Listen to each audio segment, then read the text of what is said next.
Well,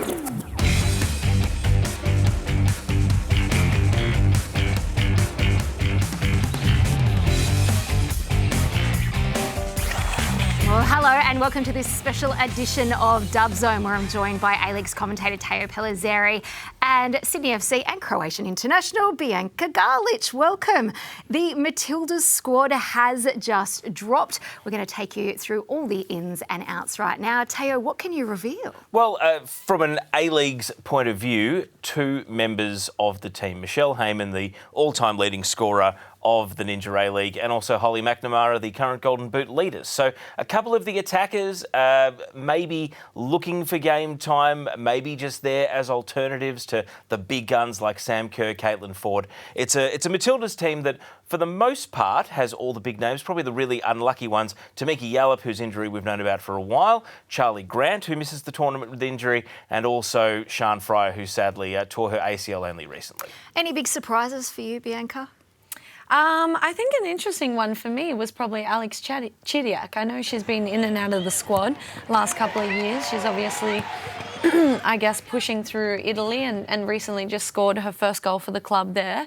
So she's obviously enjoying her football again, and it'd be nice to see her dribbling skills and attacking flair this Asian Cup. Teo, pretty much a stock standard bulk of the Matildas squad, as we expected, as you mentioned, with all the big names, Arnold in goal, Hunt, Catley, Kennedy, Carpenter, Van Egmond, Cooney-Cross, Gorry, Sayer, who scored some wonderful goals for the Matildas over the last 12 months, Foord, Rasso. We know Mary Fowler was announced earlier in the week as part of the squad. Do the players who are sitting on the fringe there, can they expect much time? I think they can, just because of the format of the tournament. The way the groups are set up, Australia has to chase the goal difference in the first two games to give themselves the safety net that a draw against South Korea would ensure that they finish top of the group, especially if South Korea win their first two games by big scores. And the incentive to avoid second place is it's one less trip to Perth. And we know that during the Women's World Cup, the effect that going to Perth and then back to the East Coast had on teams, particularly Canada, before that third and final group game against the Matildas. It's something that I think is an unnecessary burden that the Matildas will want to avoid by winning the group. Look, I think it's a continuation of what was established under Tony Gustafsson and continued for a year under Tom Sermanni. Joe Montemurro's imprimatur has not been stamped on this team, and perhaps the most noteworthy factor in that is that there are no new caps. And the most recent new faces called in, Carly Johnson, who was a Tom Sermanni call-up. So it's really a continuation of what was there before. Maybe we can point to the amount of time that Joe Montemurro has had in order to prepare this team. Maybe it's just one last ride for the heroes of 2023. Maybe it will be. We'll have to wait and see. But what does this lineup say, Bianca, about the way that they will play? And there also must be some players from the Ninja A-League who think are unlucky not to have made this squad. Yeah, definitely. I think, as Teo touched base on, there's a lot of girls who have been in that squad for quite a long time and have probably thought about how long they're going to keep playing international football for. So the windows will open eventually for those Ninja A-League stars. One that I obviously played really closely with last year was Gomez. I'd love to see her back out there again, and I think it's definitely on her goals list to be back with the Matildas squad and playing some major tournaments soon. So I'll put to both of you, what does this squad say about the way that the Matildas will line up and the type of style that they will play? Gee, that's the million-dollar question. I think the best thing for the Matildas is they have, I would suggest, two reasonably soft kills to start the tournament, get past South Korea, and then it could be a Vietnam, it could be an Uzbekistan waiting in the quarterfinals. So, we beat them 10-0 and 13-0 on aggregate in Olympic qualifying.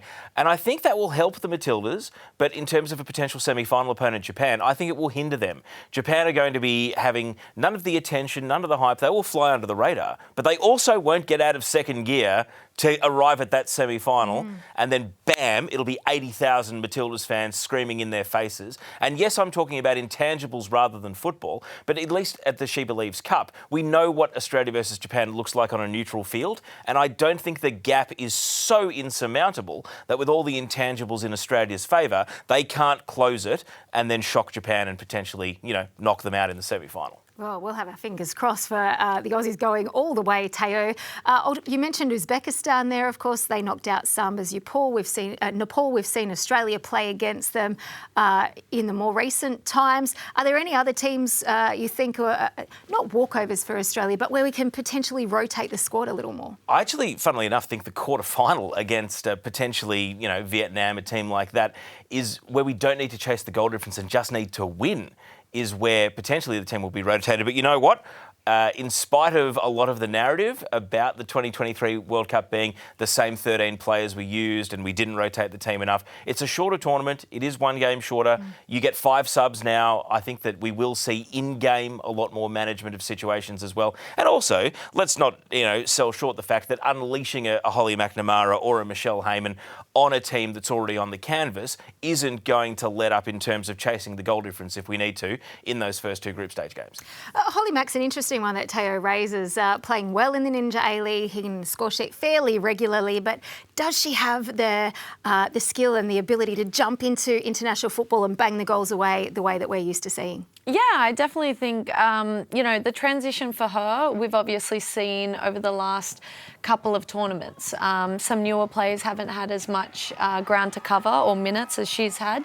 I think for Melbourne City, she's a starting player, and for the Matildas, she might come off the bench, but a super sub at that. She's got attacking flair. She wants the ball at her feet. She'll take shots. She backs herself in situations that maybe some younger players or players that haven't had as many caps might not do. So I think she's definitely, again, one of those players that we look at, potentially on the sidelines, but eventually she's going to be a starter and she'll be a great one at that. And Teo, you mentioned Michelle Heyman, obviously a stalwart of the Ninja A-League and in her second iteration of national team exposure, but she was actually there in 2010 when we won the Asian Cup for the first time. Yeah, and for Michelle's sake, I hope she scores this weekend, because otherwise it'll be 9 games without a goal heading into the Asian Cup. So it'd be nice if she could find some scoring for. All right, let me get your predictions. Where will the Matildas finish this tournament?